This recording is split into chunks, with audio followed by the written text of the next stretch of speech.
Hi everyone, welcome back to another video. I have Brooke back in to do another client tutorial. Today's makeup look is a golden halo eye, so I hope you like it. Firstly, I am taking the Rimmel Wake Me Up Concealer just to prime her eyelids. Then I am jumping into the Tarte's Pro Amazonian Clay eyeshadow palette and I'm taking the colour Vintage and I'm just placing that over top of the concealer just to set it in place. Now I'm taking the colour Innocent and placing that in her crease. It doesn't matter if you get this colour all over her lid, we will be using darker colours to place on her lid, so it will cover that colour right up. So you can be as messy as you like.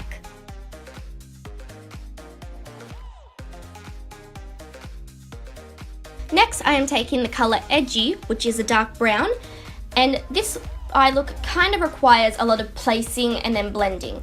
So what I'm doing is placing the colour on the outer and inner corner of her eyelid and then blending it out. Trying to leave a small gap in the middle of her eyelids so we can place another colour there. But if you do get that eyeshadow in the middle, it doesn't matter, I'm sure the other eyeshadow will cover it right up.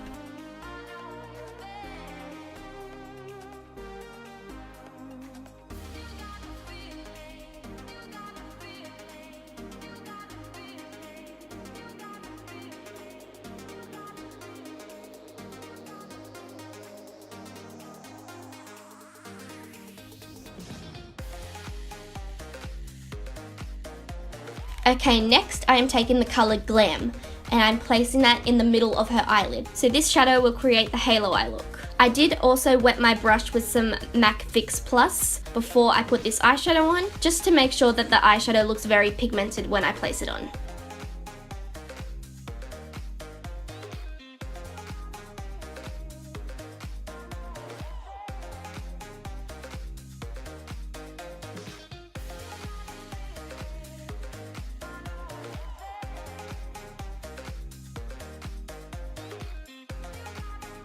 Now I'm going to be going back in with that edgy shade and just blending that brown and gold colour together so there's no harsh lines. If you do lose a bit of that gold colour with the blending, then just place some more on and blend again. I did use a gold colour for Brooke because, as always, I do check my clients' undertone before I put any makeup on them, and Brooke was a warm undertoned person. So she would look better in golds, but I would look better in silvers because I am a cool undertoned person.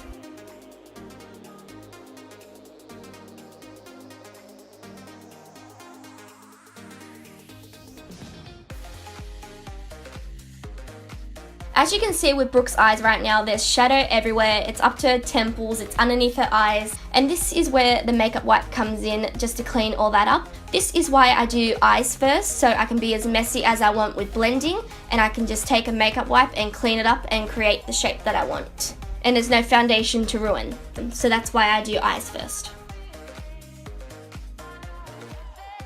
I did spray Brooke's face with the Smashbox Photo Finish Primer Water, and I did also place the Too Faced Hangover Primer all over her face.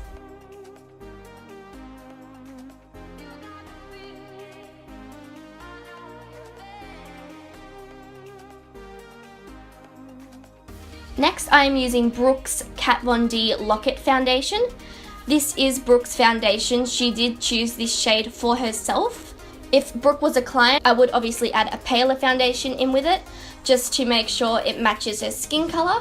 But because this is Brooke's, I'll obey her wishes and use her foundation. And just to make sure it matches her neck, I am just blending that foundation down her neck. I am applying that foundation with a flat foundation brush, and then I am blending all that in with my Real Techniques damp beauty sponge, just to make sure there's no brush streaks in her skin.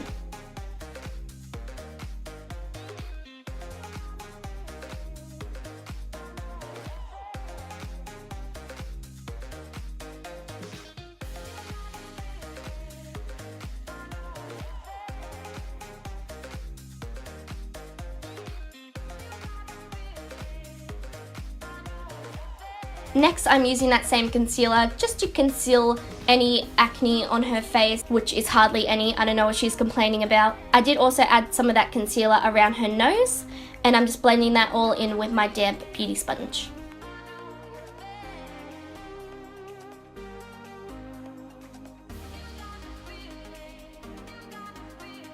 I'm using that same concealer and just placing that underneath her eyes and blending that out with my damp beauty sponge.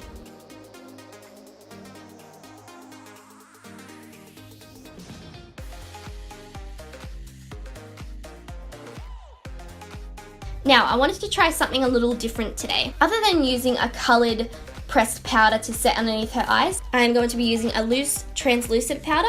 I'm going to be placing that underneath her eyes with my damp beauty sponge. I can't really tell you where this translucent powder came from because I did receive it in a course, but I'm sure there's better translucent powders out there, so just use whatever translucent powder you have. Usually makeup artists leave the translucent powder on there for about 5 to 10 minutes to bake the under eyes, I guess is their term of saying it.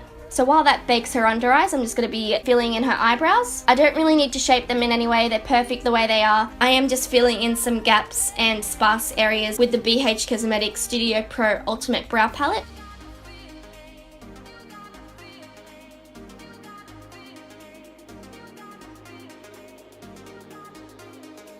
I did also lose the footage of me putting the BH Cosmetics Clear Flawless Brow Gel just to set her eyebrows in place.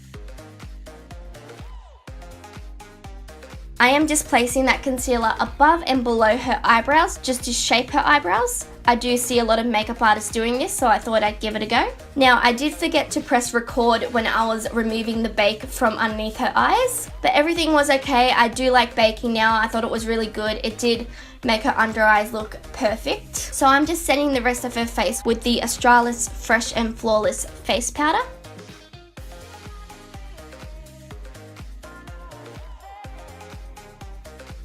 I did also place that powder on her neck.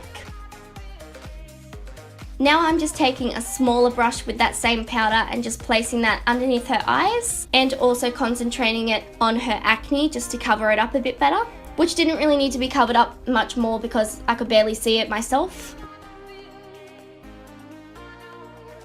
For blush, I dipped into the Too Faced Love Flush Blush Wardrobe, and I did use the colour Love Hangover, and I'm just placing that on her cheeks. For bronzing and contouring, I used the Benefit Hoola bronzer. I just applied that to her cheekbones, her forehead, her temples, her nose, and her bottom lip. I applied it to her temples because that's what I learned to do in my course, and once I applied it, I did like it. I thought it looked really nice. I used it on her nose just to slightly contour it a bit. I did place some underneath her bottom lip to kind of create that pouty lip effect.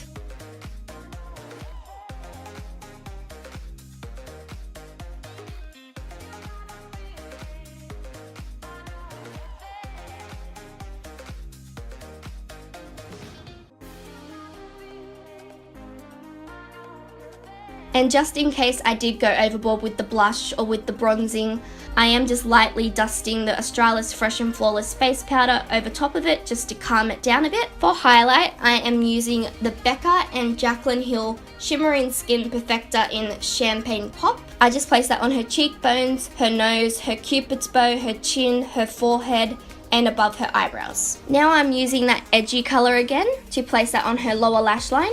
I did do a little bit of research on how to properly apply eyeshadow on the lower lash line to Brooke's specific eye shape, and her eye shape is upturned eyes, and what I learned is that you only put eyeshadow on the outer corner of the lower lash line. After I did that, I had a look at it and it actually looked perfect, so I'm really glad I researched it. Just in case I did apply that eyeshadow a little too low, I am just using the Australis Fresh and Flawless face powder and just lightly dusting that underneath just to kind of make the shadow a bit higher, because if the shadow is a bit low, it will give you that tired look. Next, I am coating her upper and lower lashes with the Benefit Roller Lash Mascara on a disposable mascara wand. I also missed the footage of me putting on the Stila Smudge Stick Waterproof Eyeliner in black on her waterline.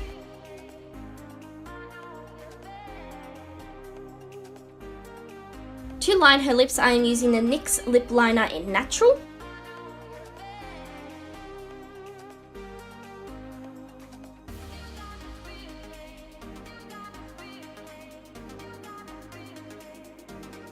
To fill in her lips, I am using MAC's Mehr lipstick, but the lipstick turned out to be too matte and it did look very drying and it did show a couple of cracks in her lips.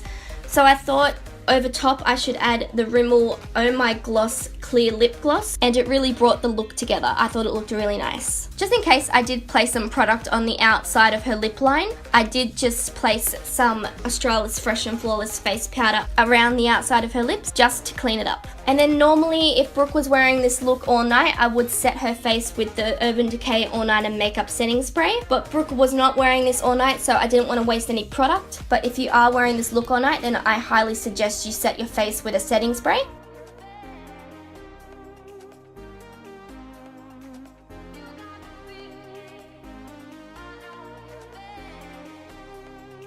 And then that's the finished look, guys. I hope you do like today's makeup look. I really like it. I think it looks really, really nice. I think the makeup really complements Brooke. I would really like to thank Brooke. She's so nice for offering to be a model for my YouTube videos. She's really been helping me out, and I'm so lucky to have her as a friend. So if you guys do like this video, then please give it a thumbs up. If you would like to see some more videos from me, then please subscribe. And if you have any other suggestions on what looks I should do on Brooke or anyone else, or even on myself, then please leave a comment down below. Alright guys, thank you so much for watching, and I'll see you next time. Bye!